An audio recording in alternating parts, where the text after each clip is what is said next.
inform me if at all there is any technical issue from my end. Thank you so much for a wonderful, wonderful, awesome platform like this with great stalwarts. And it's very interesting to talk about a very contemporary issue, the interdisciplinarity issues springing up within the legal research. And it is always said that a weak case always require a stronger introduction. Thank you so much for that, Bismi. Thank you for that kindful gesture for introducing me with such a long, elaborate kind of descriptions. Thank you so much for that. So getting right into my sphere that is specifically allotted to me, surrendering myself to the divine, let me take you through a journey specifically with regard to the feminism, the feminist lens, and the importance and significance of asking women questions within legal research. So for that, I have prepared some slides. Why slides? Because there was a whole lot of complexities arising with regard to how can you very easily and in a simplified manner of understanding the feminist perspective.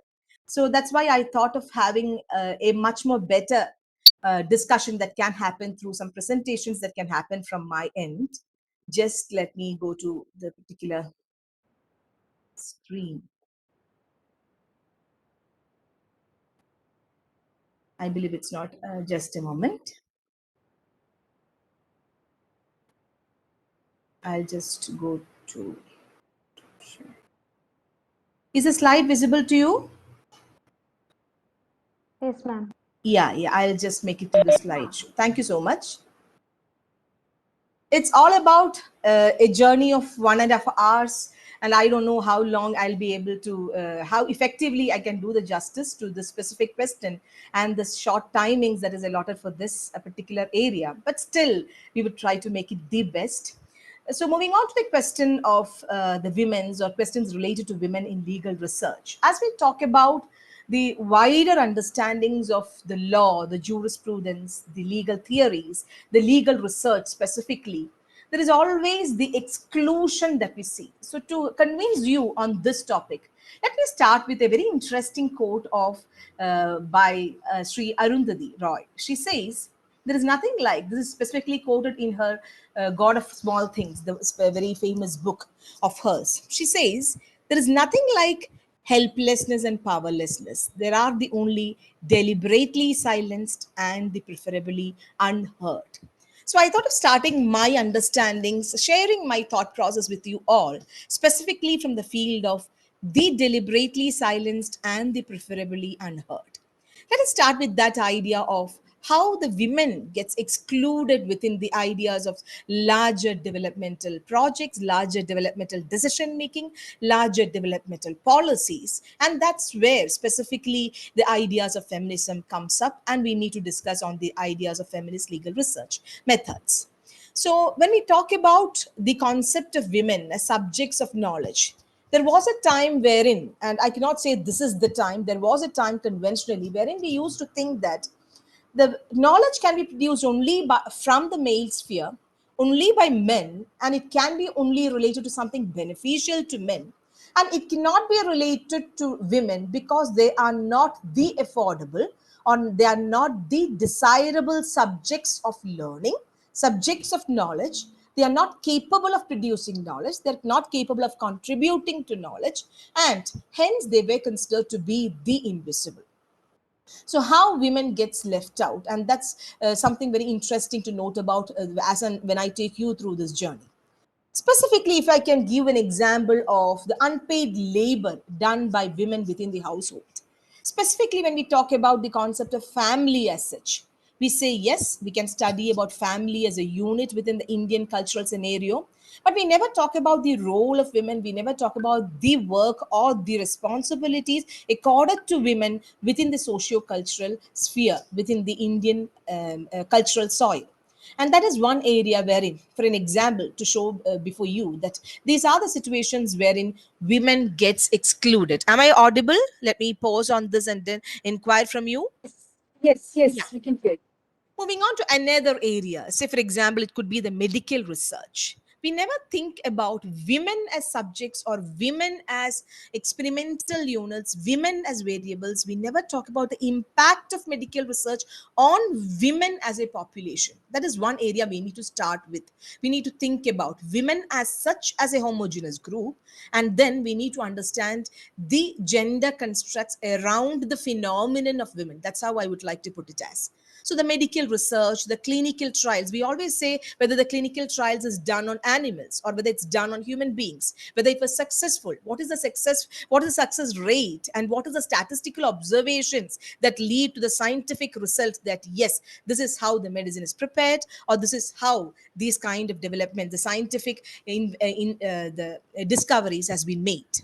So very often, that being the very explicit examples of how women gets excluded, let me take you to the understandings of women has always failed to be the knowers. There is always the knower and the known. So woman is always an undesirable category when it comes to the literature, when it comes to the theories we get to know about from the lived experiences of women, that they fail to be the knowers. How can it happen? Maybe it can happen because of the kind of cultural underpinnings that she belonged to, the nurturing that she belongs to, the lack of education, access to education. As we all talk about the human rights, it's all about the accessibility, affordability, availability, and adaptability to certain remedial actions or the social economic rights that we are talking about. So it could be a situation of lack of access to basic education, which makes her seen outside, standing outside the prism of knowledge or jurisprudence. Women are not considered as knowers as such. No, the kind of experiments that she does, the kind of discoveries that she does, the kind of knowledge she produces is under the shadows. It is always eclipsed. The credibility is always there. How can she do that? The mainstream conception of knowledge is always flawed. Sometimes it can happen in that way as well when we try to overlook the kind of social, cultural, economic, and the political constructs within which the woman is created, the woman is molded. That's how we need to understand it. So we are getting to know that there are any number of kinds of exclusions that are there when it comes to education, when it comes to healthcare, when it comes to access to the courts, when it comes to access to justice in particular. Anything that we think about, any human rights that we talk about, there are barriers that needs to be removed. And women always get hurt when it comes to the objectification, plus when it comes to the phenomenon of exclusion that happens. So there is an idea of consensus that has cropped up among the feminists. They say that we need to break the master's castle with the master's tools. That is one way of thinking it. That means we do have many research methods, we do have many existing scientific methods. Let's make use of those scientific methods and then bring in a feminist lens over there so that we can try to see much more clearly the things. So breaking the master's castle with the master's tools is one discourse that is happening. Yet another discourse is, why can't we have an alternative discourse so that women can be effectively be projected through the kind of research, the studies, the knowledge that we are talking about? So the lens or the prism through which we see the world makes a whole lot of difference. Just think about a simple way of understanding. If you wear glasses and you are much more better, say for example, if you have some vision problem, it gives you a clearer idea with regard to what's going on. Say for example, it could be an email on your computer screen, it could be a word on your book, or it could be even the road signs alongside a free walkway. Yeah. So it creates a lens which gives you more clarity. Yes, there are certain things which are there blurred or which are there underlying, which we have not given importance to. But as and when we put the glasses, as and when we put the googles, when we try and go in for swimming, we try to wear the goggles and then mask. So it gives you clarity to see the things, examine the things effectively, analyze it effectively, and then find to know what is in their stock for us, in front of us. So the idea all stems up from the concept that yes, we have a default settings of everything created by heteronormative men and for heteronormative men, by heteronormative men and for heteronormative men. That's very important. So the default settings of underlying gender-based assumptions either gets blurred, either gets overlooked, either gets ignored. And that's what exactly it happens when it comes to the laws, the institutions, and any other kinds of systems that we see in place within the society. So, taking you from the context of what is exactly the need for a glass or a prism that is very much required, a sensitive glass, a lens, a feminist lens, a woman's lens, a gender lens, which is very much important. Let me take you to these two ideas very quickly. So we started with the idea of woman question. So what exactly is woman question? Why women need to question, and what are the questions that she would like to pose? So it's basically coming up from the idea of omission of women in analysis of any societal issue. For that, I thought of bringing you before a small picture which brings before you the idea of two children. One is a boy child and one is a girl child. And you can see one is Deepak and Deepika, very interestingly named as. And Deepak is born in a middle class family, and so too Deepika is. Very good. Deepak joins the best school naturally. It could be depending upon the social construction, the kind of nurturing that he has, the kind of economic resources. He goes to the best school. Deepika, as usual, as we find in the common literature, the normal literature, joins a nearby school. She is a girl child. And then coming to class 10, Deepak attains 80%, and coming to Deepika, she attains 85%. Very normal and very usual. Moving on to class 10th, yes, the boy is going up into the higher ladders of career and life. Moving on to class 12th, the basic trait that the Deepika is known with is the learned housework. So better, this is the time to be get married. So she gets married, and she is having two kids as of now, and she's dependent on the husband for small expenses. But coming to the child Deepak, we see he completed his B.Tech. He has climbed the ladder of career, and he started the job, and he's getting the salary. And this picture exactly brings before you the concept of gender discrimination. When we say sex, it's the biological traits that we're talking about, the anatomy, the chromosomes, the gonads, the genitalia, etc. But when it comes to the gender constructs, they are the social constructs of how you are defined, how the roles, how the responsibilities, how the kind of you as a feminine figure is being depicted within the society. The masculinity, how it comes up, femininity, how it comes up. The male and female gets into the sex characteristics. Masculinity and femininity gets into the gender characteristics.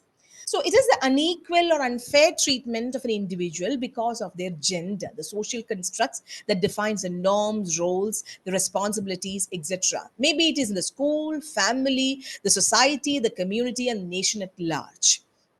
So, very often, when we talk about women, we need to understand the specific position that she is into. Culture is the macro concept that we are talking about, and religion is the institutionalized feature of the culture, which enables a whole lot of, which brings in a whole lot of difficulties and complexities into the role played by women. You see, woman as mother, the woman as sister, woman as daughter, woman as niece, different roles that she had to play, or she has to play within the dyadic intergenerational.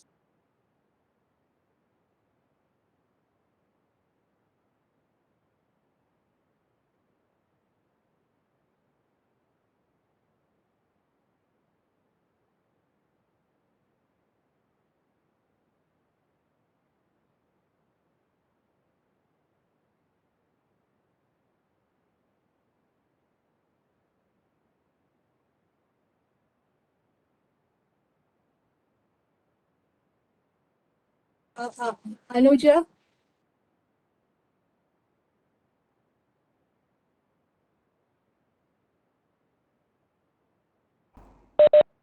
Ma'am, hello, you are not audible.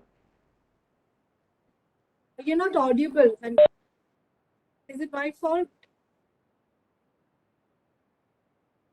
No, ma'am, not audible. Anuja, Equality. Anuja, Dr. Anuja, yeah, Yeah. you're not audible for a couple of seconds. Okay. Okay. So, do I want to start with again? Yes, ma'am. Yes, ma'am. Kindly. Shall Okay. Shall I start with this slide once again? Yes. Yeah. Yeah. Please do tell me, because I will not be able to understand what's happening on the other side of the fence. Thank you so much. So please note, we were talking about the question of the woman question, and we talked about the omissions that are happening. Am I audible now? Yes. Yes, Yeah. ma'am. Yeah. So when we talk about specifically this picture on the left hand side in this particular context, I bring you the story of Deepak and Deepika. Deepika born in a middle class family, and Deepika as well. The boy joins the best school, the woman naturally, the Deepika naturally joins a nearby school, wherein which we can relate and familiarize ourselves with this particular understandings. So class 10th, Deepak gets 80%, Deepika attains 85%. By class 12th, Deepak is into 90%. Naturally, he's climbing up the ladders. Deepika learns housework, and there is nothing more for her to do. So that is her trait as well, that she has learned the housework. She gets married, she has 2 kids, and she is dependent of the husband. Coming to Deepak's situation, he has climbed up the ladders and he has started the job and he's getting the salary. A whole lot of socio-economic, political, cultural influences exerts when it comes to the identity of women, and that is exactly the unfair treatment happens. Maybe it can happen through a culture, which is the macro concept in any country as well, and religion, which is an institutionalized aspect of the culture, which is always visible and decipherable from any national context. So what happens with the interplay of culture and religion is that there is a gender construct, a social construct paradigm that happens with regard to the woman's roles, responsibilities, whether be within the family, whether be within the society, whether be within the institutions, whether be within the society and at the national level. So, as we move on to the discussion from the journey of inequality to the journey to justice, please do remember this tree. Please do try to understand this tree as a system wherein we are living. The kind of the concept of rights, the social, economic, and political rights, and we can see the 2 children standing downside the tree. One is male and one is boy. Please do remember and replicate in that manner. The boy or the male gets the benefits, the woman is ousted. So we do talk about equality. What is equality? Giving the same ladder, the same or ladder with the same height to both the sections. So naturally, the male section, the heteronormative group, they are able to bear get the fruits of the system much more easily, but still woman is unable to climb up the ladders. So we think about equity. Equity is about giving a much more customized tool, customized aid to women so that she can get up higher into the ladder, so that she will be able to get the fruits from the tree, the system. So please do understand, when I say tree, it is all about the system, the access to courts, the economic rights, the social rights, the cultural rights, and the political rights. And as and when we move to the ultimate context of justice, whether it be social justice or social justice feminism, it is always about maintaining the structure so that the vulnerable, the marginalized, the women as well, specifically in this context, they are able to bear the fruits of the system. Accessibility, availability, affordability, and adaptability gets into the hands of women, which enables her to make better options, better choices, and better decision making. So this is how I would like to start with what could be the woman question. So the first woman question that comes up, whether as a teacher, we all know, as we all are teachers, we are sometimes activists, we are sometimes researchers, we are sometimes very often students as well. We do learn at different stages of life, and we do shift our ideas as well. So teachers are always considered to be eternal researchers. So as and when you write and get published a particular article, the research happens. As and when you do your research, the thesis, it's yet another kind of research that you're doing. As and when you do research for preparing yourself for enabling you to give a good lecture, it is research. And when, say, for example, you have the help and the aid of a funded organization, or you are collaborating with the governmental departments and coming out with the reports, again, it talks about the research. So, research, when it comes to within the context of feminist lens, and when it comes to the step of woman's question, starts with, where am I? Have you looked into me? Have you ever heard me? Have you ever sensed me? This is the first woman question that comes in any kind of research. Please note, whether it's a research relating to medical ethics, whether it's a research relating to forensic science, whether it's a research related to disaster management or environment or social science or anything, any area, at any stage, at any point, there can be woman questions being asked. Where am I? Have the research been feminist in nature? Please note, I'm not talking about schools of feminism or neither the thought process, but I'm just making you think in a much more elaborate fashion as to whether we have inculcated in our classrooms, in our research papers, in our research that we do specifically for attaining a degree, have we ever looked into the woman's question? Very often the answer could be no, and that is the first starting point of realizing that yes, we need to do it again and again and again to reach a ultimate goal of social change.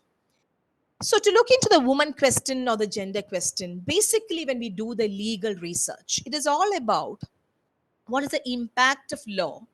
May I pause? Am I audible? Am I audible? Yes, ma'am, you're audible. Yes, ma'am, you are audible.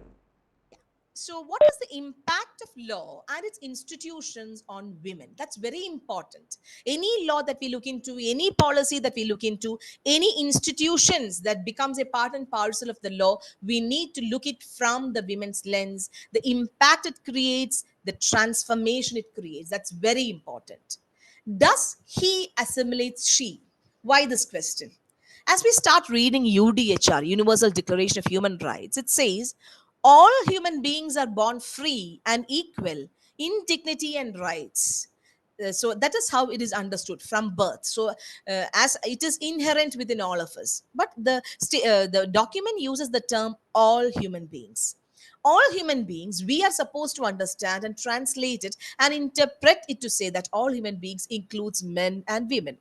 But can we say the experiences of men is equivalent to experiences of women? That's very important to look into in any kind of research.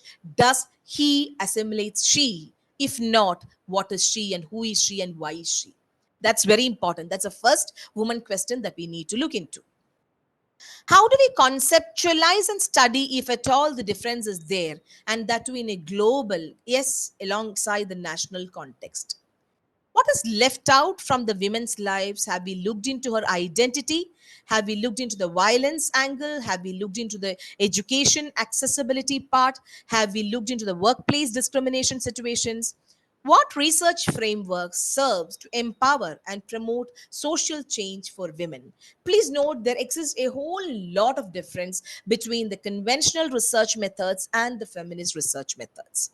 To take you to the understandings of the most important woman question, just I'm giving you a small example from my own thesis. My own thesis was on rights of women against domestic violence, the emerging challenges, the law and the emerging challenges. I thought of making it very simplified, the impact of law and its institutions in women, just to bring before you the idea. Yes, we all know CEDAW, Convention on Elimination of All Forms of Discrimination Against Women. We do teach CEDAW in the class. We do say, yes, women have right to political rights, social rights, economic rights, right to work. We do say everything. And when we talk about the ratification of CEDAW by India, we need to specifically understand, has India incorporated the essence of CEDAW? Has CEDAW talked about domestic violence? Has CEDAW talked about specifically domestic violence within the familial sphere?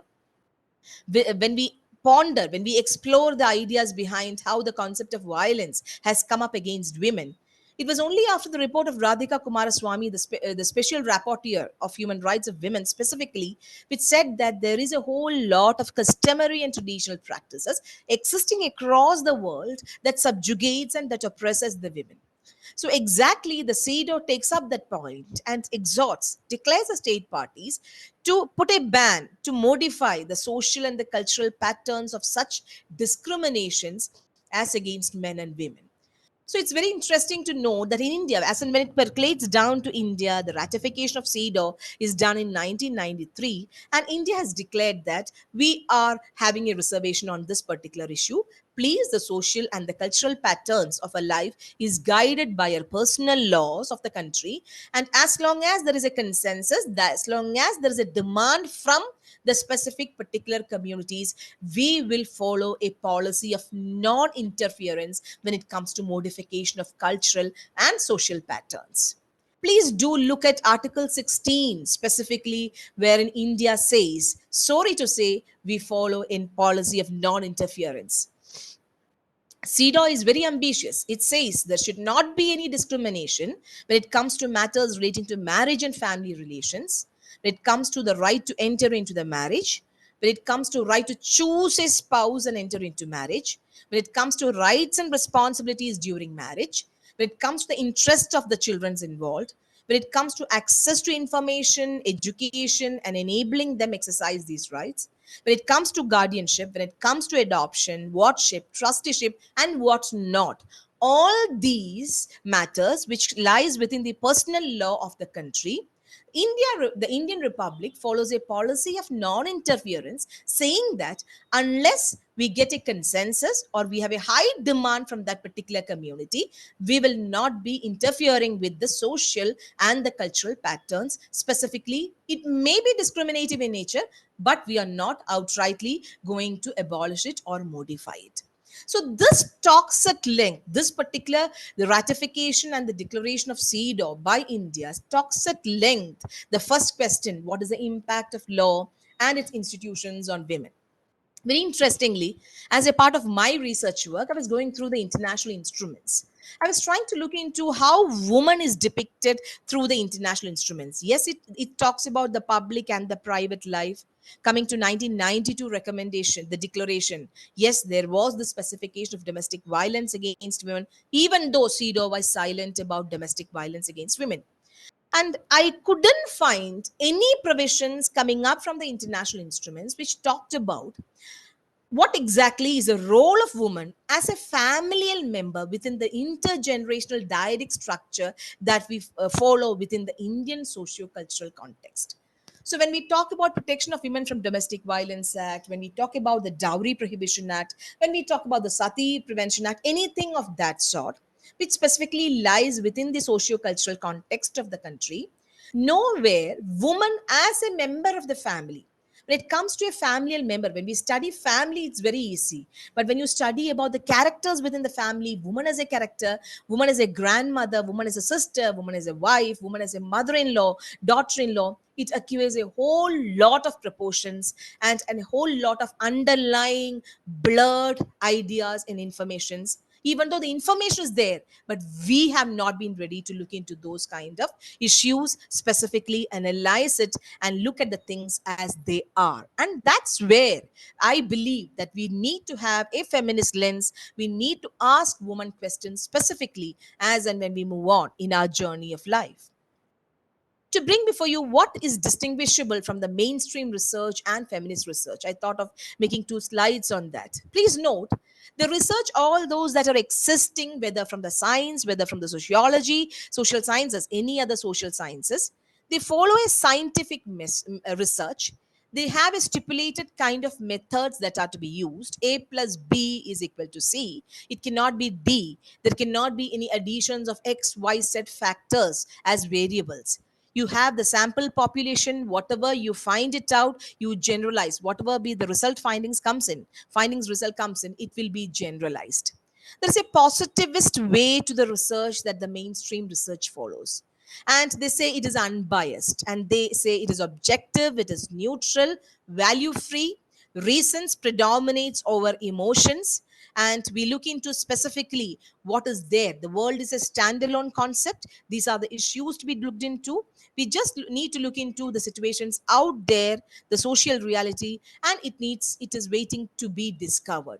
There is nothing hidden, there is nothing blurred, there is nothing called as this is only the tip of the iceberg. So they talk about the rational means of using the methods, they talk about logic, they talk about reality, and that is how they end up with truth. So always there is the bias that exists when it comes to the worldview of men as against the worldview of women. And that's where the omission comes in. The theory that takes up a bias in favor of men is always called as Antrocentric Theory. So androcentrism is always opposed by the feminist lens, because always the researchers within the traditional sciences, they say woman cannot be an autonomous knower, neither a knowledge seeker. The data needs to be quantified. It need not be quality wise. It need not be based upon the qualitative kind of research methods. Empirical observations can be there. It should be objective and it should be measurable. So any data that you get from the world is converted into numerical format. It gets into the format of statistical observation, and that becomes a truth, which is just simply made applicable on the woman. And very often, what happens in the mainstream research is woman, that terminology gets replaced by human beings. And this is very much decipherable from the kind of example that I have already exposed to you when it comes to all human beings are born free and equal in dignity and rights. And human beings include men and women. When we teach the Constitution, fundamental rights, and the directive principles of state policy, we do say specifically wherever it is said the citizens, we include men and women. But never the lived experiences of the women are taken into account.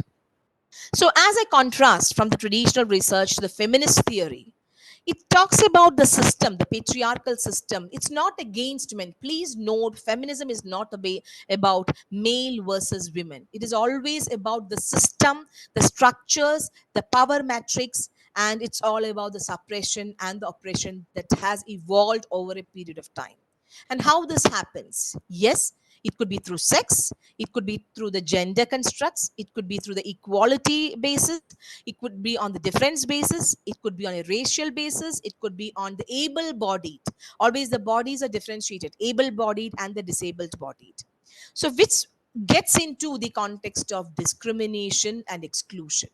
That's where the knowledge needs to be created, advocacy needs to be done, and campaigning and the necessary inevitable social change needs to happen. This is a simple matrix that the feminists are propagating. So they talk against androcentrism, any theory that favors this research in favor of male. It is a social constructivist paradigm that we're talking about, the gender construct, how within a society the woman conducts herself, her lived experiences, her observations, and her emotions becomes very important to talk about generalizations when it comes to women, and not bringing in the generalization of men and applying it on the facts and data when it comes to the woman situations. And when it comes to the feminism, the world view is always through the feminist lens. And feminist lens is all about the feminist belief. So you might be thinking, what is the feminist belief? Is it that the woman is superior to man? No. It's all about how can we move out of suppression? How can we bring in a change with regard to the system? So the focus is not on the quantifiable data. There could be statistical observations made, calculations made, depending upon the context and depending upon the research topic. But there are multiple ways of production of knowledge that we are thinking about. There are many multiple feminist thinkings that can be made use of. And at last, it is the emancipatory potential, the kind of journey that we looked into from inequality to equality to equity to justice. That emancipatory potential is always promoted and projected through the feminist theory. So, what are the potentialities of having a feminist lens when we do the research? It exposes the bias against women in traditional legal methods, which enables you to understand. I gave an example how the international instruments, the human rights instruments, are silent about the role of women, specifically when it comes to a family structure. They talk about liberty, the autonomy of the woman as a member within the society, but not as a member within the family. But still, very interestingly, family is considered to be the fundamental cell of the society within the international human rights instrument. Still, it talks loudly about right to marriage, right to privacy, right to confidentiality, etc. But never it talks about the varying, diversified roles of women. Potentiality of feminist lens comes in when it rebuilds the decision making by including the woman's views. It can convince the decision makers to employ feminist legal methods to identify and perhaps legitimately justify the bias inherent in the decision making. Please note, when we talk about the indigenous development. We talk at length. Teachers of human rights talks at length. We look into right to self-determination. We do look into the international human rights instruments on that. But still, it's very difficult to find out a woman's voice within that international human instrument. That's where the importance of lived experiences of women comes in. To what extent women can contribute to the developmental process. So UN has ventured into the woman gender budgeting specifically, which takes into account the mainstreaming of women within the decision-making process. As we move on to the legislation in India, the PESA Act specifically talks about the inclusion of women within the decision-making process at the ground levels. So when it comes to when we say is your research feminist, please we need to look into what makes this particular research feminist. How can I make my research feminist? It is possible at any point. Please note, it's not that the feminist lens should be starting from the point when you take up the research question and then it move on to the last stage. No, at any point feminist lens is possible. That's very interesting. There is no rigid watertight formula that it is only at stage 1 or stage 2 or stage 3 that this can happen. So when it comes to how feminist is my research, so the certain facts and ideas are there with us. It should be directed towards women's issues and problems in general. So it should be capable of producing a social change within the woman's population, particularly originating from the oppression, the exclusionary, and the discriminatory models, whether emanating from family, economy, state, or the society. Improvement will be the all holistic development of the society. That's very interesting. Traditional methods need not be necessarily leading to social change as such. But coming to feminist research, it leads to a change within a particular perception, or specifically with regard to a particular institution, or the kind of the implementation mechanisms that we are talking about. So the major discussions are always been surrounded towards the liberal feminism and radical feminism. Liberals always talks about the sameness problem. Radicals always talks about taking its moorings from the Marxist ideas of the revolutionary and the radical transformation. So it's not the ultimate kind of thought process. Please note, feminist, it's not that all women speak alike. Sorry, all of you out there and myself on the other side of the fence, we all speak in different languages. We have different emotions. We have different lived experiences. So like all of us have different experiences and different ideas of how to move about in life, I just want to take you to the idea of how it works with the feminism and the thought process. So for that, let me take you to the ideas of the feminists. All feminists do not think alike. So to bring before you the feminist methodologies, there are many thought processes. There is no single thought process which might be helping you. There can be multiple thought process, nothing to worry about it, because the ultimate goal is the social change that we would like to bring in the society. So to that extent, I thought of bringing before you, I'm not taking a class on feminism, but still enabling you to thinking aloud the major forms of thought process that has arisen within feminism. Without these ideas, it doesn't make any sense. Because amongst the feminists, there are certain ideological differences, but the goal and the ultimate aim is one and the same: bringing in a social change, bringing in gender equality, bringing in substantive equality and formal equality alongside. So when it comes to liberal feminism, we need not worry about who had brought in and a whole lot of literature. As you read the feminist literature, you can see the Catherine McKinnon's writings on the other sex specifically. You can see Patricia Hill Collins, and you can see many other writers talking about different thought process. This is just to bring before you the ideas behind each and every feminism. To start with the liberal feminism, something which we can decipher in the form of CEDAW that we have with us. All people are created equal, and equal treatment to all is very much important. So what should the state do? The state should provide gender neutral laws so that women will have access to protection of these laws. So what is the venture of the state? What is the task given to the state by the liberal feminist? Gender neutral laws. For example, Protection of Women from Domestic Violence Act is a gender neutral law gender specific law within the Indian context. As and when we move to UK and US, we do see gender neutral legislations on domestic violence. So that is one area that we need to look into. Gender neutral laws has its impact, and gender specific laws has got the kind of a different kind of impact that it creates, the challenges that it brings forth as well. A sameness model is what is being looked into. A is equal, so B should be equal, and there should not be any difference between A and B. And so it seeks gender neutral arrangements. So, what can be done? So, prohibition of sex based discrimination and eradication of the biased norms. Like we talked about, the international human rights instruments should come up and the state parties should ratify the same. And what is the goal? Achieving gender neutrality, and that is basically with tackling with the existing the societal structures. Coming to the cultural feminism, they take a different lead, they take a totally different strand. They say women are inherently different from men, so why are you bringing sameness as between men and women? We should celebrate the differences. Where women are to be taken care of when it specifically comes to their specific situations, it is to be celebrated and it is to be acknowledged. So, what should the law do? What should the state do? The law and the legal system should not only acknowledge but also celebrate these differences. Celebrating the differences becomes a slogan for the cultural feminist. So, what can be done? Making the voices heard. So, that is exactly what we were telling, listening to the lived experiences, making the voices heard.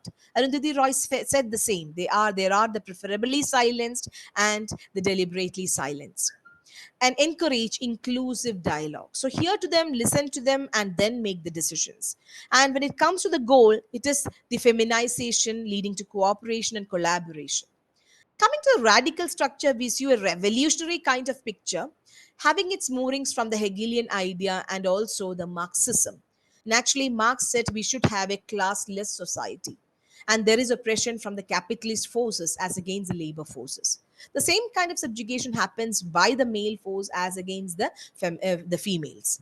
So, identifying the domination points, the power metrics, and confronting them, and then trying to revolutionary bring in changes within the society. So societal structures are basically patriarchal in nature. And we need to do away with oppression. So that is where radical feminists were very much vociferous when it comes to the second wave feminism, and they got into the women's reproductive capacity and the rights. So eliminating violence and gender-based crimes as against the woman, confronting the traditional and institutional power structures. So the systemic subordination or oppression should be done away with, leading to a social change, the ultimate goal. That's how it is talked about by the radical feminist. Coming to the postmodern, yes, we do have lesbian feminism, the black feminism. Please note why all these kinds of offshoots came up is that there were the need felt with regard to giving spaces for such kind of identities. The homosexual groups, the kind of the black feminism that came up. Always there was a confrontation between the feminist group and the white women and the black women. It is always said that the feminist ideals or the thought process is equivalent to the white females. And always it was said that feminism sprung up from the understandings and the voices of the white women. As we move on to the African American movement, they say this is the voice of the African men, but not of the African woman, the black woman. So they are caught up. The black women are caught up between the white woman and the black men. They are never heard. They are always invisible. They are blurred. So that's how the black feminism, the idea that came up specifically when it comes to the Kimberly Crenshaw, when she talks about specifically the concept of intersectionality comes in. So postmodern movements, yes, we do have another offshoot, ecofeminism. Like environment has got into degradation, the women's status has also been got into degradation because of the capitalist forces, because of the wealthiest forces, because of the subjugation and the oppression that happens within the society. Coming to postmodern and the intersectional ideas, the very question that they make is, what do you mean by the very category of woman? How can you say that all the experiences of women are homogeneous? They need to be looked into from the level, the anvil of identities, experiences, and oppression. A black migrant woman, she has the identity that she is a black. She has the cultural difficulties that she has to face when it gets into a job, when she gets into a school, or when she gets into the society. She is labeled as black. Plus her status, her identity, her lived experiences, her oppression, the oppressional levels that she is into, all makes a difference. Please don't call woman as a category. There is intersectional, multiple, overlapping identities that we need to understand as of a woman. Just to bring before you a small story. Uh, Muniyamma is a laborer working in the fields. Her husband is deceased, and her daughter comes to her asking for money, requesting money that is to be given with regard to that the grandson is hospitalized. So the daughter says, "My son is hospitalized. Amma, you please give me some money." She is requesting for money. Muniyamma, she's a migrant labor. Sometimes she works in the field, sometimes she migrates. What to do? She will have to take care of the family. She goes to the house, the landlord, wherein she is doing the labor. She asks the owner, "Can you give me some money?" He says no. She approaches the landlady, the wife of that landlord, and says, "Please do give me some money. My grandson is in the hospital." The wife says, "Sorry, I cannot give you. Already you have been, there is a huge debt over you, and I cannot on my own give you the money. Unless I get the permission from my husband, I cannot give you the money." So you see a Muniyamma who is a laborer, who is a migrant worker, who is a bonded labor, who goes in for money to the landlord's house. The landlord's wife says, "I don't have money with me. I will have to get the permission from my husband." And you see on the other side, the daughter of Muniyamma, who is in dire need of money so that the son is to be taken care of. Think about the daughter's situation when she goes back without the money. Muniyamma is always sad because she will not be able to give the money, and the daughter will have to go back saying that I didn't get the money from my mother. Think about the cultural and the social impact that can happen to her family life, the kind of shaming that can happen, which ideally should be condemned, but very often it happens to an average Indian woman. This is exactly the intersectionality. You see Muniyamma, who is very much constrained with the power, resources, and she doesn't have money with her. You see the landlord's wife, she has money, but she doesn't have the power to decide for herself. You see the daughter, who is already into the social, the gender constructs of getting into defined roles, the responsibilities, and how she ought to behave, how she ought to bring in money from her natal family. This is the intersectional money. So, can we ever talk about Muniyamma, the landlord's wife, and the daughter of Muniyamma, or with one single lens? There is multiple overlapping identities of women, and we need to address each of them individually. And that is exactly what postmodernism and the intersectionality idea talks about. It's not about, woman is not about being the other of men. It's not A plus B is equal to C. A plus B plus X plus Y plus Z may end up with Y. That's all. There is no strict formula that this is how women are to be treated, this is how women are to be taken care of. So do not see women as a single homogeneous group. So when it comes to liberal feminism, you don't see such kind of ideas. Radical feminists, they never talked about it, they only talked about domination.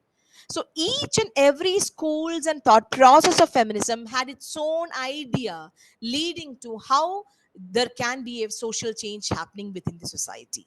And this was exactly being seen through us across these centuries, 1840s to the present.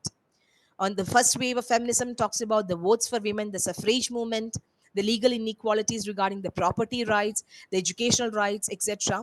Second wave specifically entering into the realm of home and the family and also the workplace, the inequalities of sexual violence being projected, reproductive rights, the bodily space that was being dominating. Third wave, you see the intersectionality aspect. Please don't consider women as a single homogeneous group. We do get to see about the queer politics, the lesbian politics, the LGBTQ rights, the third world feminism. And now it seems we are in the fourth feminism, the fourth wave, which talks about digital feminism, where the Me Too hashtags and all these kinds of new ideas of changing, bringing in social change is coming up. So these are some of the thought process which we need to keep in our mind as and when we propose to take care of the feminist research methods. Please note, let me take you to why feminist research methods and how of it. It is the research methods by on and about women. So does it mean to say that men cannot venture into feminist methods? No, nothing of that. It's all about the ideas with regard to the gender constructs. So on, by, and about women.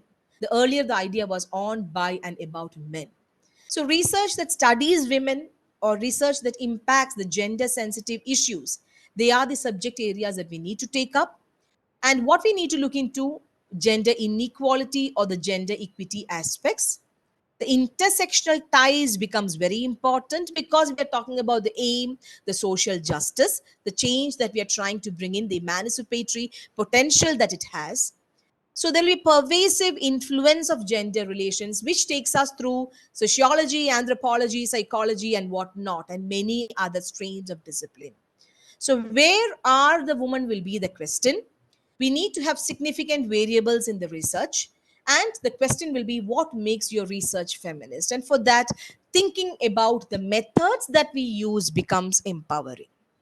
So, three basic principles of the ideas with regard to the feminist lens. There are double dimensions with regard to the feminist lens. One is producing knowledge, the other one is constructing the social change.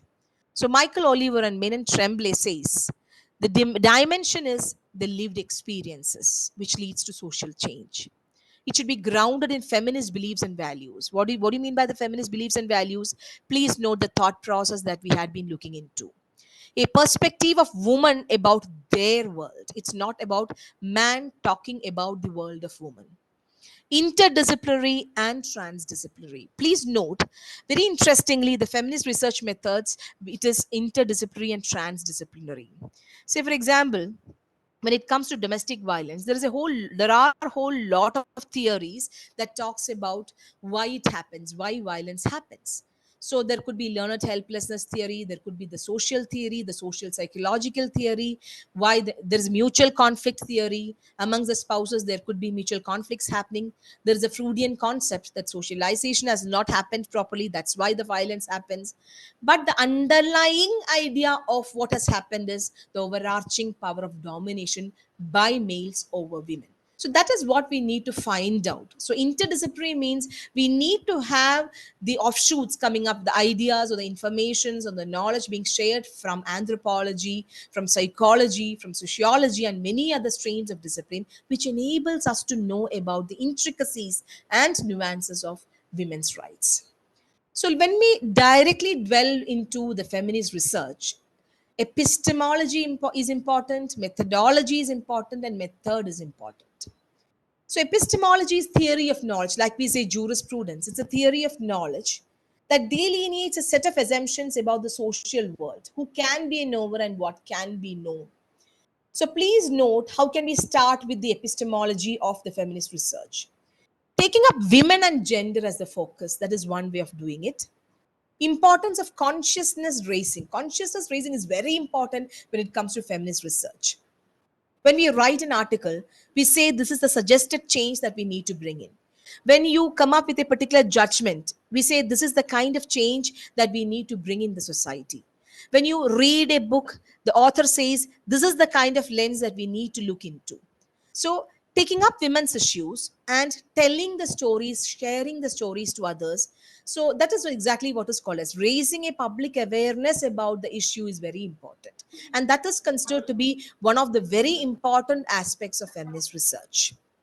So, for example, to bring before you the idea of consciousness raising, please do go back to 1992, the Banwari Devi, the rape case, the Vishakha case that we have already been studying throughout our LLB classes, human rights classes, and we teach our students, right? 1992, the rape happened, and the lady, the Banwari Devi, who was a Satan, a friend of the state government, who was considered to be a friend and doing the work for the state government, preventing child marriages. She was into her workplace, and her goal was to prevent the child marriages, wherein she had already told the police officers that I might be getting retaliations from the society. The society consists of the higher caste people, the upper caste people. Very interestingly, a police was also asked to go along with Banwari Devi, and police went to the wedding. Banwari Devi wanted to stop the child marriage.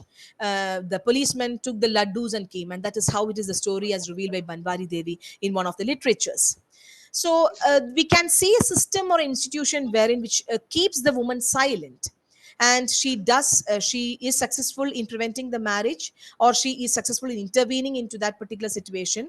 She has to face the retaliation of the upper caste Gujar community, and they gang rapes her in front of the husband. They were working in the field, and then that is where the husband got attacked and she was gang raped.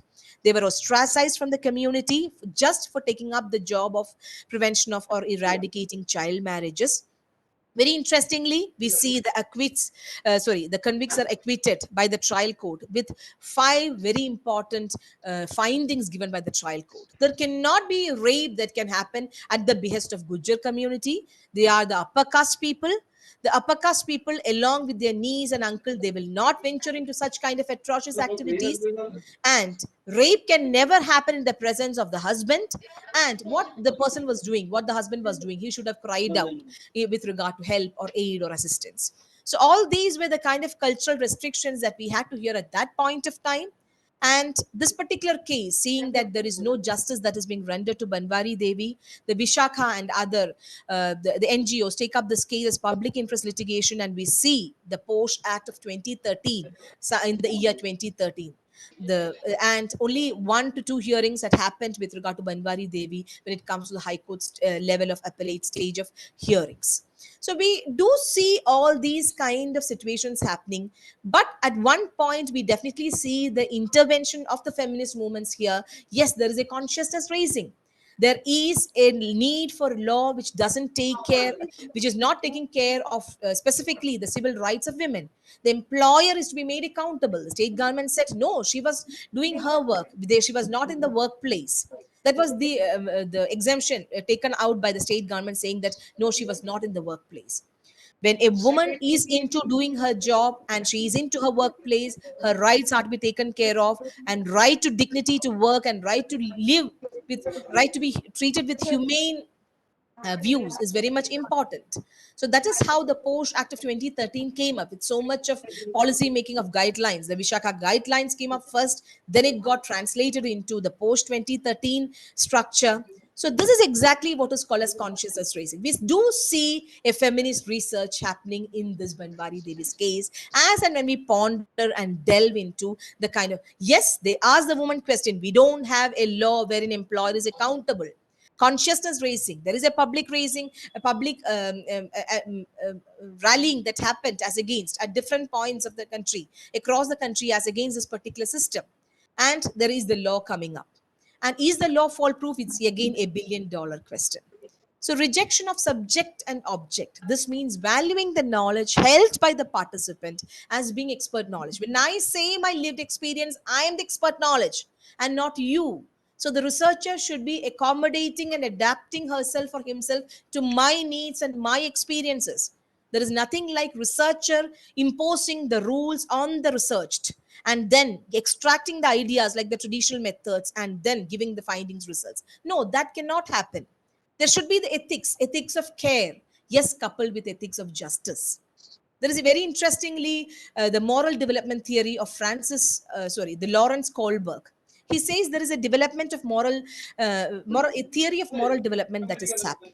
There is a pre-conventional stage, there is a conventional stage, and a post-conventional stage. All of us in our childhood, we do what is good depending upon the obedience situation, or else if we do something bad, we will be punished. So there is a fear that we will be ostracized. This is not the way of doing it. As and when we get into our teens, we get to know, no, this is how a reasonable person should behave like in the society. As and when we grow up into the adult stage, we get to know about the situation. Yes, this is universal justice, and this is how we should behave ourselves in the society, conduct ourselves in the society. Kohlberg says very often girls never attain the highest level, the universal justice. So Carol Gilligan, she brings in a contrast theory. She says, no, moral development of a male and female cannot be looked into with the same eyes. When it comes to female, there is a ethic of care that she is exercising. the way she is nurtured, the way her mother treats her, the way the family treats her, the way the society treats her, it becomes a very important issue as and when a woman or a girl comes into the scene.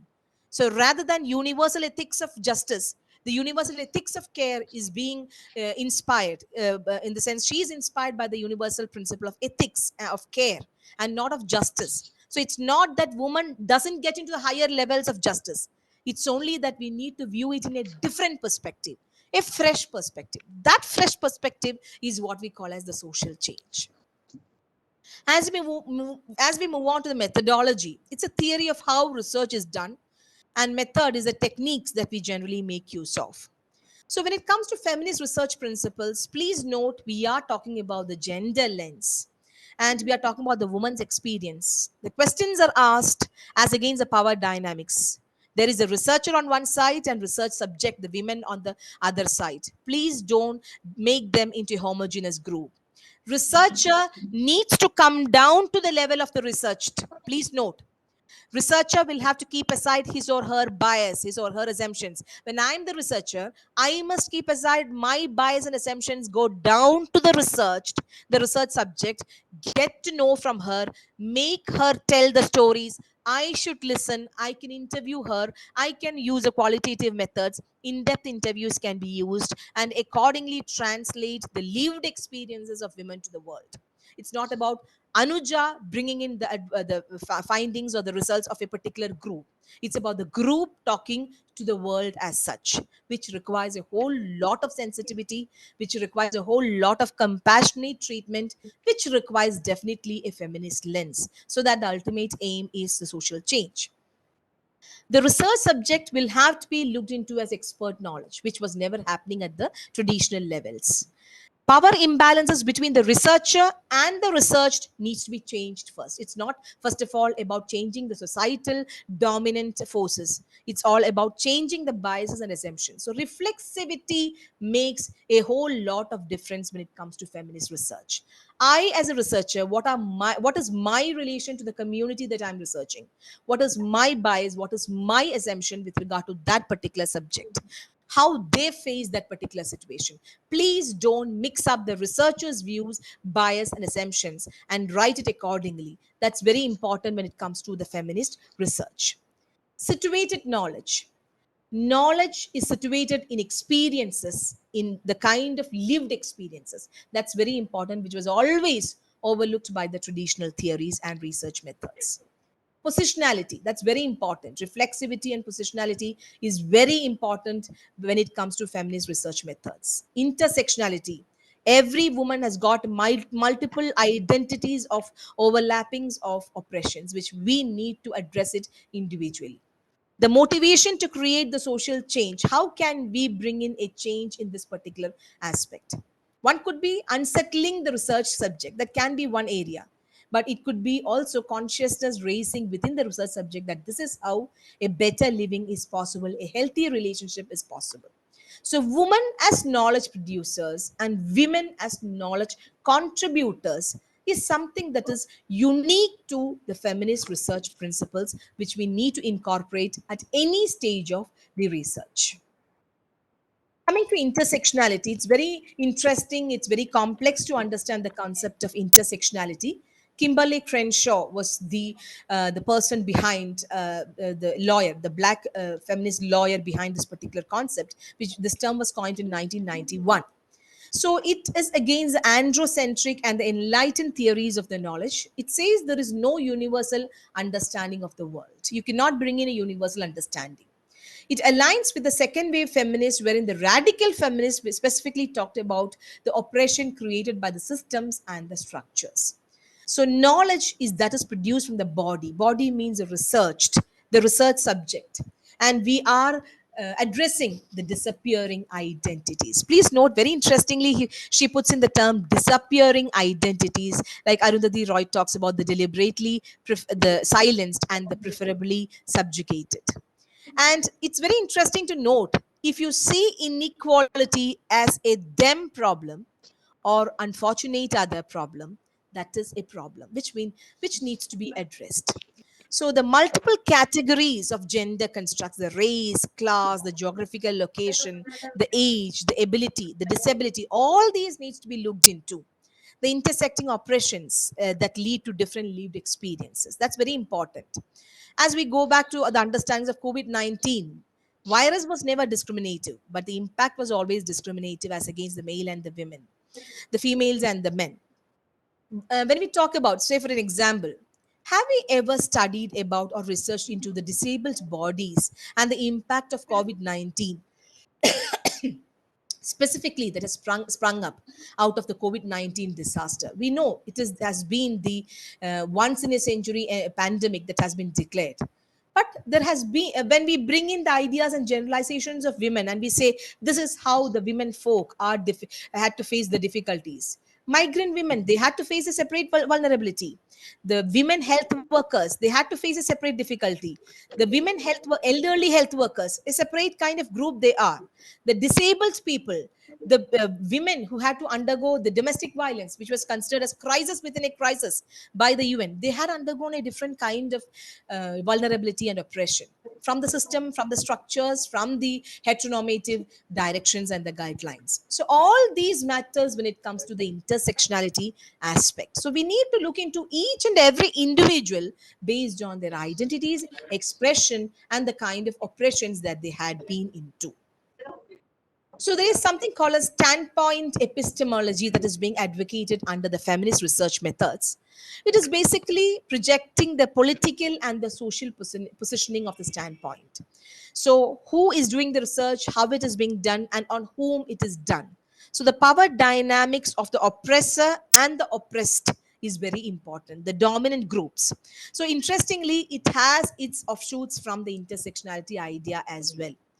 When we say that Muniamma is a laborer, is a bonded laborer, is a migrant worker, we need to understand the social structure in which she is situated. Why is it that, or what kind of dominance has been unleashed as against her?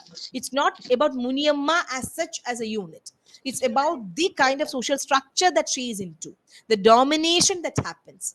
It is a woman's oppressed location within society that gives fuller insights into the society as a whole. Women have access to an enhanced and more nuanced understanding of social reality than men do, precisely because of the structurally oppressed location vis-a-vis the dominant group and men. The Muniamma's vulnerabilities cannot be equated with the kind of vulnerabilities that the deceased husband had to undergo. So when it comes to the authenticity, the standpoint epistemology under the feminist research methods reveals the nature of hierarchical structure of the individual plus the group in which she is a part and the structure that promotes domination as against her. So here we are giving importance to power identity and not sex identity. We are not looking into whether males have unleashed the oppression or domination. We are looking into the structure, the social and the political positioning of the particular group that we are talking about. So standpoint versus mainstream discourses. So that is how it is understood. Mainstream discourses always talks about sex identity, but standpoint epistemology always talks about power identity, which is in tune with the intersectionality. That's where the black feminism, the lesbian feminism, etc., assume significance. So when it comes to the vulnerabilities and oppression of a lesbian woman, if the lesbian woman is especially from a racial, a particular race or from a particular class, there is an intersectionality that happens. So the vulnerabilities of a woman in general cannot be equated with that of a lesbian woman. So there's an explicit consciousness of the oppression. There is a silence involved. There is intuitions. There is non-interference by the state, and there is misnaming and shaming that happens, which goes a long way forward to make us enable hear the voices of the women with a fresh perspective. So coming to Naomi Black, she is a wonderful feminist thinker. She says feminist research insists on the value of subjectivity and personal experience. So I gave you some examples which talked about subjectivity and personal experiences. So when it comes to the choice of the research topic, the conceptual framework, we can have a feminist lens. When we analyze, we can have a feminist lens. The language used, the people we are using as the samples, the population that we are using as a sample, it which tends to reflect the male biases needs to be done away with. So that's where we talk about empowering mechanism, the participatory research. The researcher and the researched participate in this particular research. It leads to consciousness raising techniques. Maybe you can use quantitative techniques, you can use qualitative research. Quantitative research is more into positivist paradigm. It's experimental, correlational. A plus B is equal to C. Coming to qualitative research, you cannot say A plus B is equal to C. It is a social construct that we are talking about. So we need to have in-depth interviews, the listening, we need to have the content analysis and sensitive interpretation of the data collected. So moving on to specifically each and every stage of the research wherein feminist lens is used, and we need to move from woman questions to woman answers. That was I had tried to bring in that particular idea of from woman question to woman answers. So selecting the research subject is very crucial. That's very important. What is the area? What is the research subject that you want to talk about? Maybe indigenous group, maybe the migrant workers, migrant women workers, or maybe feminization of labor in the globalized era. That could be your research topic. Please note, feminism has got a political agenda behind, and the political agenda is bringing in the emancipatory potential, the social change, the political implications to women at large. What informations you need to gather? Yes, we need to gather informations which goes against and which goes in for those particular research subjects, and basically the aim will be to alter the unequal gender relations. Articulating questions becomes very important. So interview with a view of establishing research relationship. So please note, the researcher should establish a research relationship with the research subject. She may be an outsider, he may be an outsider, she may be an insider, or collaborative styles also can work when it comes to each and every context that we are researching into. Methods adopted could be a blended one, that's very important. Sometimes certain research includes the requirement of statistical calculations, which can be done meticulously. But please don't do away with the qualitative procedure, which because in-depth interviews and listening takes a whole way long forward in establishing the social change that you want to bring in through your research. And it's very interesting to note, one of the feminism's central claims is that women's perspectives have often been silenced or ignored. As a result, feminist researchers have been interested in listening for gaps and absences in women's talks. Any pause in the way the woman talks, any size she makes, all those makes a whole lot of difference when it comes to the understanding the sensitivity of the issue that we are talking about. So the standard methods generally that is being followed is in-depth interviews, focus groups, then sample surveys, oral histories, and listening to them and translating and interpreting them. Coming to reflexivity, I told you reflexivity is a landmark, epoch-making change that is being brought through the feminist research methods. So what exactly is reflexivity? Please note, something interesting a very interesting transformation happens through the feminist research method. When I research into a woman's issue, naturally there's a change happening within me, my biases, my assumptions, and I look into who am I, why is it that I am asking such questions, what makes me ask such questions, and how I should have formulated these kind of questions after hearing to the participated subject or the research subject. So that's very interesting. So we are into a ever evolving changed process of behaviors and traits that happens within the researcher and the researched. So feminist researchers are continually and cyclically interrogating their locations as both researcher and as feminist.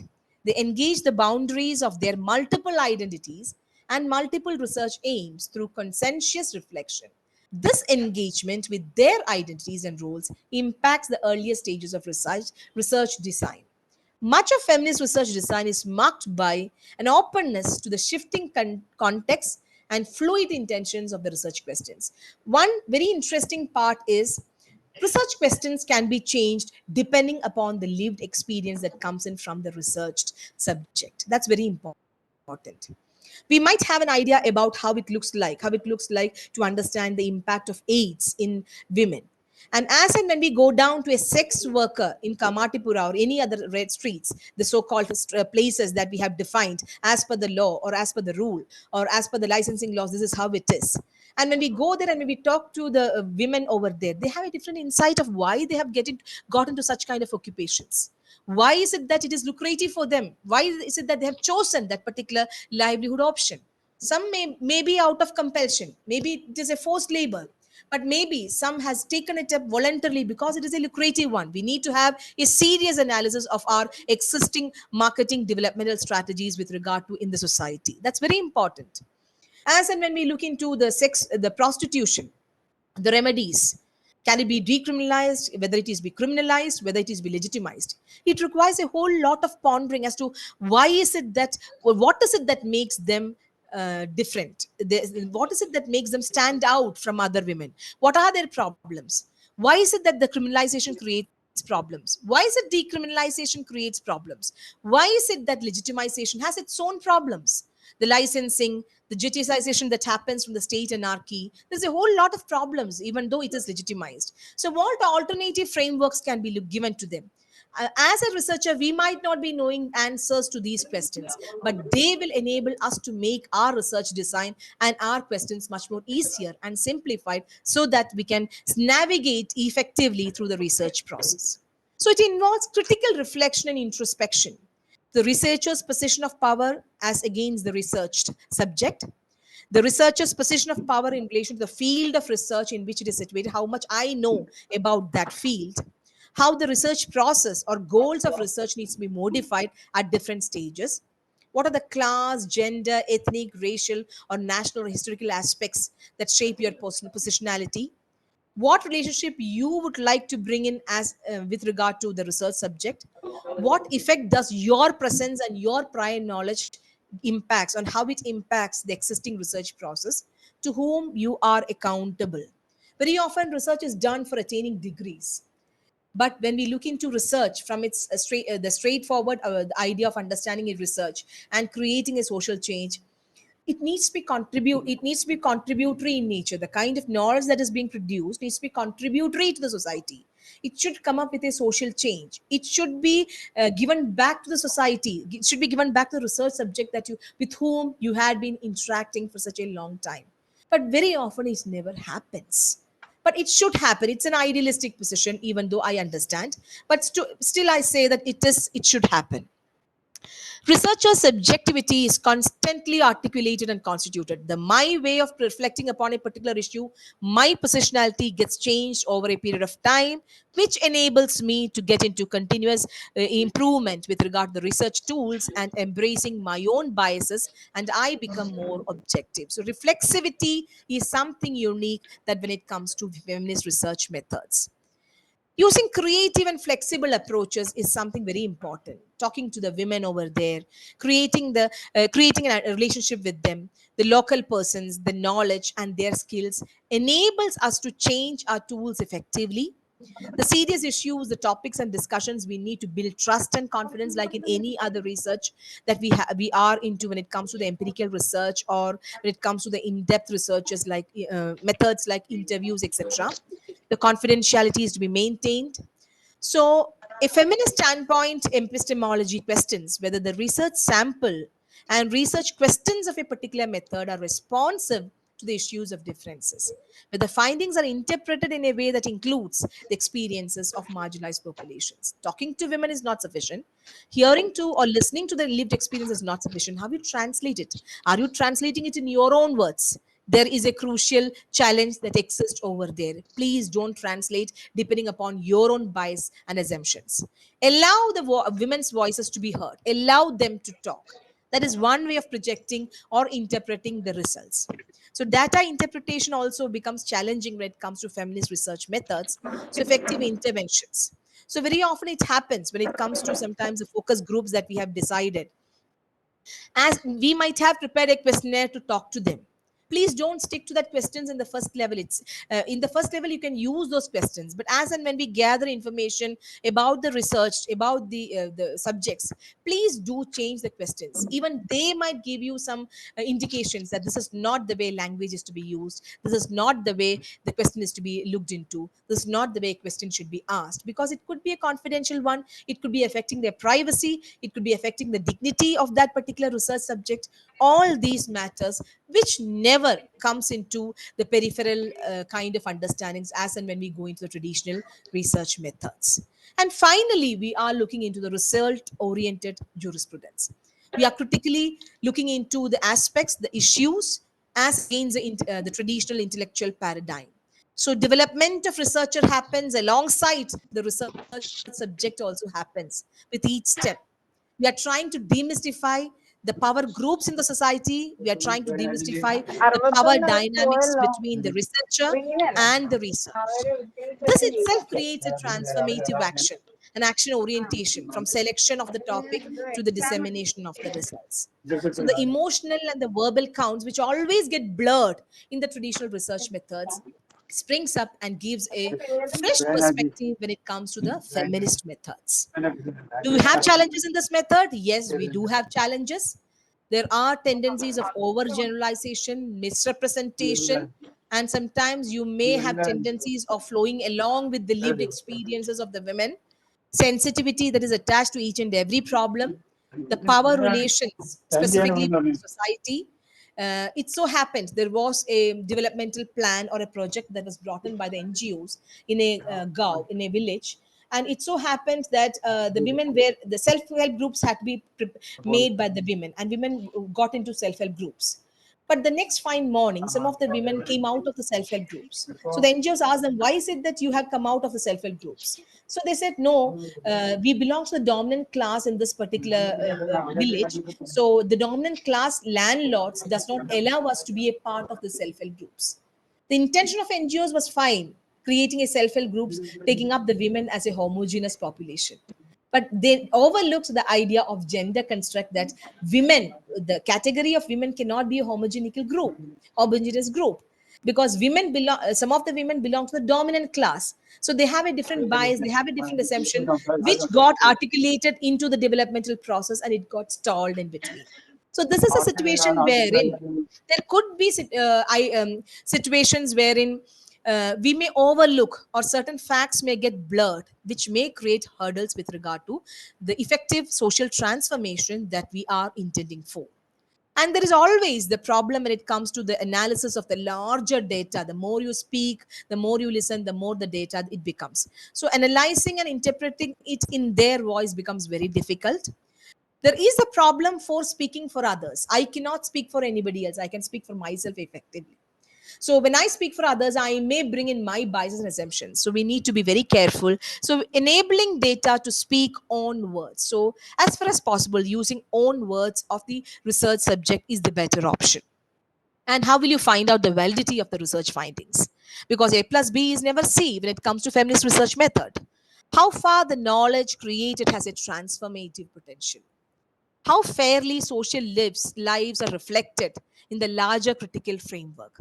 How adequately the results represent the women's lives. And that is exactly that we're talking about, the egalitarian idea of the radical feminist or the liberal feminist or the postmodern feminist or the cultural feminist that he had been talking about. The collaborative strategies is yet another area. So employing feminist ideals and principles at each stage, these ideals and thought process that I have shared, at each stage, whenever it is used throughout the research, it creates a whole lot of transformation. To bring before you an example, when I was doing my research specifically on domestic violence, I had to look into many psychoanalytical theories. I had to look into many theories why, how the domestic violence happened or is happening as against the women, and why is it that the laws are not addressing these kinds of domestic violence? Why is it that the law fails at different fronts? So there was a social consciousness raising that had happened from the feminist, the US feminist sphere, wherein they brought in a power and control wheel. There were many theories looking into dominance of men over women. So it could be the learned helplessness theory. Very often, the cognitive abilities of the women are lost and they are unable to survive from the violent situation. Very often, they accept the violence within the family. Very often, the women are fearful of thinking about moving out of the relationship, the abusive relationships. There are mutual conflict theory, there are the learned helplessness theory, the psychoanalytical theory. Many theories exist, but the larger role of domination of men over women using psychological abuse, the physical abuse, language abuse, financial abuse, verbal abuse, sexual abuse, intimidation, isolation, the larger framework came out through this particular model, the domestic violence developmental model that was brought in by the feminists of the US. It is called the Duluth, Minnesota project. So they came up with this model of power and control, and they used this model as a part of consciousness raising. They took it to the societies, brought this power and control mechanism wheel to the societies, and asked the ladies and the women, are you going through these kind of situations? Just to bring before them. It was not possible for them to, to teach all the theories and then say this is how you should look at the life. But a consciousness raising could be brought in through this particular idea of power and control wheel, and how we can change the nitty gritties of the law, the institutions, and as such the policies when it comes to addressing these kind of abuses. And probably that is the one reason why in many of the legislations across the country, across the nations, you find domestic violence being defined in these terms: psychological abuse, the verbal abuse, the physical abuse, the financial abuse, and the sexual abuse. So this was just an example to bring before you how the social conscious raising happens when it comes to the feminist research methods. So moving on to the end of my presentation, what we were trying to look into, the feminist legal methods. We started with asking women's question. So what is it that we were looking into? We were looking into specifically a question becomes a method when it is regularly asked. So this question should continuously be asked, these kinds of questions. Does he assimilate she? And is your research a feminist one? What is the kind of social change that you are trying to bring in? All these are the questions. And these questions, when regularly asked, becomes a method. And that itself will be the starting point of asking women's question, and converting it as a question of excluded, understanding and analyzing it as a question of the excluded population. So, how the substance of law may silently and without justification submerge the perspectives of women and other excluded groups. So, there is always a bad bias and the good bias. We should always favor the good bias. Good bias means exposing the bias in the systems and structure that goes against the women. That is what is called as good bias. That is what is called as favoring good bias, and not taking up only the male examples, and what is applicable to male to women may be a bad bias. So favoring good bias is very important. Second step, the feminist practical reasoning, giving importance to emotions as well and not only reason. So women rather than men are more sensitive to situation and context. They oppose universal principles and generalizations. Something that is generally applicable to you may not be applicable to me in my situation. Reasoning from context, situated knowledge and context is very important. Respect for difference and perspective of powerlessness and powerless is very important as and when we move through the feminist legal methods. Consciousness raising, I gave you some examples. When it comes to domestic violence cases, the feminist movements, they have brought in a new idea of Marak conferences. All those women who had been into are ready to tell their stories to the public as to what had happened with them, and revealing their stories in the public spaces, enabling the women to talk in the public spaces. Say, for example, the TEDx talks that we might be looking into, browsing through our YouTube. So all those talks has a great potential when it comes to the consciousness raising methods that is being talked about. And positionality, as like Catherine Bartlett, the professor from the Duke University, she says, it assumes a whole lot of significance, the positionality of myself as a researcher when I do or when I step into a research process when it comes to the women issues. Yes, we need to be careful of many situations when it comes to the feminist research methods. We need to be very confidential about the privacy of the participants without naming them. We will have to name them in a different fashion. The politics of location becomes very important. This comes under the research ethics. Every research has got its ethics, and feminist research has also its own unique ethics. The way researchers are positioned in relation to the field they are researching and in relation to their participants, that's very important. Politics of interpretation and representation is very important. How effectively you project the lived experiences, how it is analyzed, how it is translated into data, or how it is represented and theorized. Whether it comes back to the society is yet another $1 billion question. And politics of publication, the way in which research is disseminated to various audience. Please note, the stakeholders are the audiences that we're talking about. They should get to know about what are the difficulties that are being faced and how it's to be taken care of in future. So when we talk about the feminist lens and we talk about asking women's question, please do note, yes, I did had a political agenda talking about taking up this session.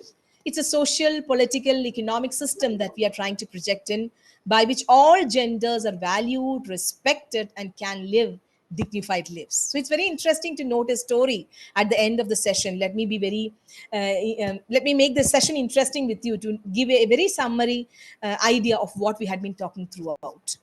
So we all know about the emperor's clothes story, the emperor's new clothes. The 1975, there was a book that was brought in by Marcia Millman and Rosebeth. This story is very familiar to all of us. The king said, "I am dressing up in elegantly tomorrow." The emperor came outside.